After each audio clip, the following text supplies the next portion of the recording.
A party like the BJP, which doesn't have a single Muslim MP, will that party ever allow somebody to become prime minister? नमस्कार दोस्तों, मैं हूं आपका दोस्त विजय विद्रोही। आप देख रहे हैं अनकट। तो शशि थरूर को मैं एक अच्छा, समझदार, पढ़ा लिखा, धर्मनिरपेक्ष नेता मानता था, लेकिन जो ताजा ट्वीट उन्होंने किया है उससे मेरी धारणा थोड़ी टूट रही है। बड़ा धक्का सा लगा है। ब्रिटेन में एक भारतीय मूल के एक हिंदू को, यानी ऋषि सुनक को प्रधानमंत्री बना दिया जाता है। तो ब्रिटेन में एक शख्स ट्वीट करते हैं, बड़े नेता, कि देखिए गोरों का जो समाज है वो माइनॉरिटी पॉपुलेशन में किसी को प्रधानमंत्री बनाने का मादा रखता है, इतना बड़ा दिल दिखाता है। यहीं से पकड़ लेते हैं शशि थरूर और कह देते हैं, क्या भारत में कभी संभव है कि कोई गैर हिंदू, गैर सिख, गैर जैन या फिर गैर पारसी, गैर ईसाई कोई प्रधानमंत्री बन सके? इस गैर गैर गैर में मुसलमान आता है। तो पहले तो बात हुई अल्पसंख्यक की, तो मुझे लगा कि अल्पसंख्यक है, उनके निकल गया होगा, ट्वीट कर दिया गया होगा। वो क्या भूल गए कि प्रधानमंत्री 2 बार रहे मनमोहन सिंह, सिख हैं और सिख अल्पसंख्यकों में आते हैं। लेकिन बात की उन्होंने जो डिजिटल चैनल और दूसरे चैनलों में बात की, उसमें उन्होंने क्लियर कर दिया कि उनके कहने का मकसद था कि कोई मुसलमान क्या देश का प्रधानमंत्री बन सकता है। ये गलत समय में दिया गया गलत बयान है। ये एक ऐसा बयान है जिससे ना शशि थरूर का भला होने वाला है, ना कांग्रेस का भला होने वाला है, ना राहुल गांधी का भला होने वाला है, ना विपक्ष का भला होने वाला है, और ना ही मुसलमानों का ही भला होने वाला है। मुसलमानों का तो और थोड़ा बहुत और नुकसान हो जाएगा।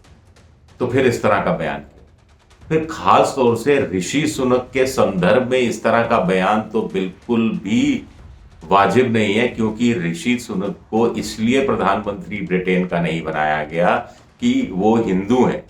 उनको इसलिए बनाया गया क्योंकि उनकी काबिलियत है, वो अर्थशास्त्री हैं। उनको एक अर्थशास्त्री प्रधानमंत्री चाहिए। ऐसा प्रधानमंत्री ब्रिटेन के सांसदों को चाहिए था जो उन सब में पढ़ा लिखा हो, समझदार हो, जो अर्थव्यवस्था को समझता हो, और जो पहले ट्रेजरी का सेक्रेटरी यानी वहां का वित्त मंत्री रह चुका हो।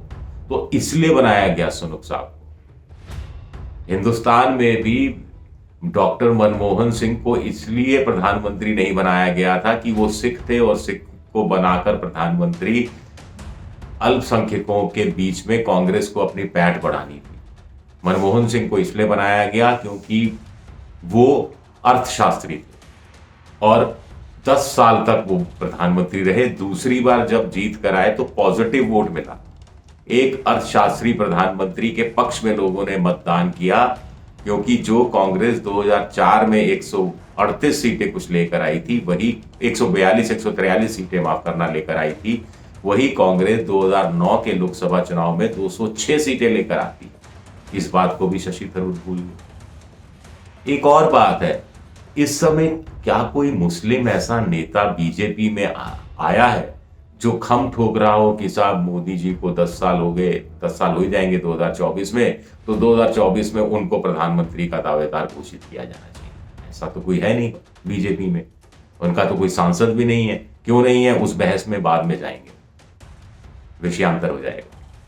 यहां तक कि कांग्रेस में भी ऐसा कोई मुस्लिम नेता नहीं है जो खम ठोक रहा हो कि साहब मुझे प्रधानमंत्री पद का उम्मीदवार बना दिया जाए, या मुस्लिम समाज ने ही ये कोई मांग रख दी हो कांग्रेस के सामने, या फिर कोई मुसलमान चुनाव लड़ने क्यों नहीं आया कांग्रेस अध्यक्ष के लिए, या खुद शशि थरूर चुनाव लड़े तो उन्होंने किसी मुस्लिम को आगे क्यों नहीं किया कि साहब ये बंदा चुनाव लड़ेगा और ये कांग्रेस अध्यक्ष बनेगा, और कांग्रेस अध्यक्ष बनने के बाद प्रधानमंत्री पद का दावेदार भी यही रहेगा, और इसी की अगुवाई में 2024 में कांग्रेस लोकसभा का चुनाव लड़ेगी। ऐसा तो आपने कुछ किया है।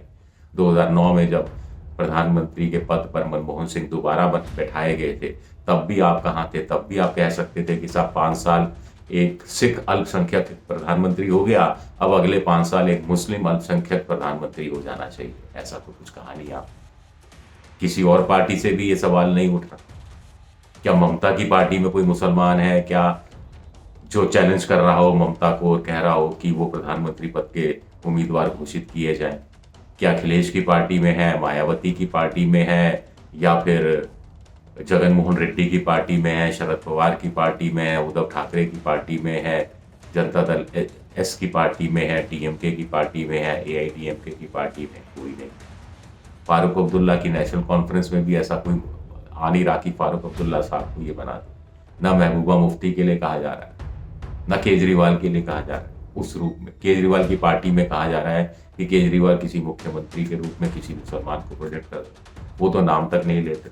और अब तो कह रहे हैं करेंसी नोट पर एक तरफ महात्मा गांधी की तस्वीर छपती है, दूसरी तरफ लक्ष्मी जी की और गणेश जी की फोटो लगा दी जाए, क्योंकि दिवाली पर दोनों का पूजन करते हैं। व्यापारी भी नए काम की शुरुआत करते हैं और लोग भी, हिंदू समाज के लोग नए काम की शुरुआत करते हैं तो गणेश जी की पूजा अर्चना से करते हैं। शादी का पहला कार्ड भी वही दिया जाता है। तो ये वो क्या रहा है, और शशि थरूर ने ऐसा क्यों कहा, मकसद क्या है? और टाइमिंग देखिए, जिस दिन वो कहते हैं उसके अगले दिन ही मल्लिकार्जुन खड़गे का कांग्रेस के अध्यक्ष पद पर ताजपोशी होनी थी, यानी उसके 24 घंटे पहले वो कहते हैं। तो क्या वो मल्लिकार्जुन खड़गे को दिक्कत में डालना चाह रहे हैं? एक तरफ उनके नेता राहुल गांधी 3,500 किलोमीटर की पदयात्रा पर निकले हैं, 1200-1300 किलोमीटर पूरे कर चुके हैं, रोज 20-25 किलोमीटर पैदल चल रहे हैं, धर्मनिरपेक्षता की बात कर रहे हैं, प्यार की बात कर रहे हैं, अमन चैन की, प्यार मोहब्बत की, भाईचारे की, हिंदू मुस्लिम एकता की बात कह रहे हैं, और आपने ये बखेड़ा खड़े करने वाला एक ट्वीट कर दिया।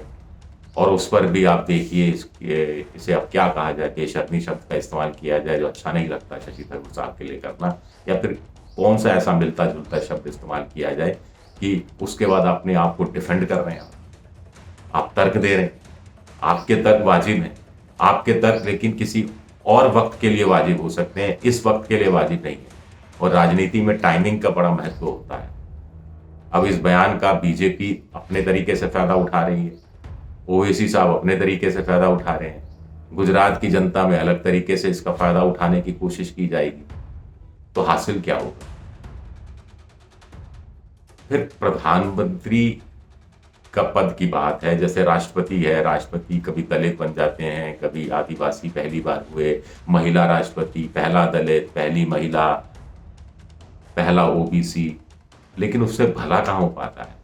हमारे यहाँ तो राष्ट्रपति, मुसलमान राष्ट्रपति कई हो गए, एक से ज्यादा हो गए, उपराष्ट्रपति एक से ज्यादा हो गए, कुल मिलाकर शायद राष्ट्रपति और उपराष्ट्रपति मुसलमान इनको मिलाया जाए तो करीब 5 या 6 हो जाते हैं। उसके बाद भी सच्चर कमेटी बैठती है और सच्चर कमेटी बताती है कि हिंदुस्तान में मुसलमानों की हालत तो दलितों से भी गई गुजरी है। ऐसा क्यों होता है? तो क्या प्रतीक के रूप में एक जाति विशेष, एक धर्म विशेष को एक संवैधानिक पद पर बैठा देना, उससे मकसद हल हो जाता है? या एग्जीक्यूटिव पावर वाली कोई पोस्ट हो, उस पर बैठाया जाए तब भी मकसद हल होगा? क्या ये वो कहना चाह रहे हैं? बहुत सवाल उठते हैं, सवाल दर सवाल हैं, और फिर कुल मिलाकर लगता है कि कुल्हाड़ी पर पैर रखना, बेगानी शादी में अब्दुल्ला दीवाना, ये सारी कहावतें यूं ही नहीं बनी थी। ऐसे ही नेताओं के ऐसे ही बयानों को पहले से सोच लिया गया होगा और इस तरह की कहावतें बना दी गई होगी। चलिए, शुक्रिया, बहुत बहुत शुक्रिया।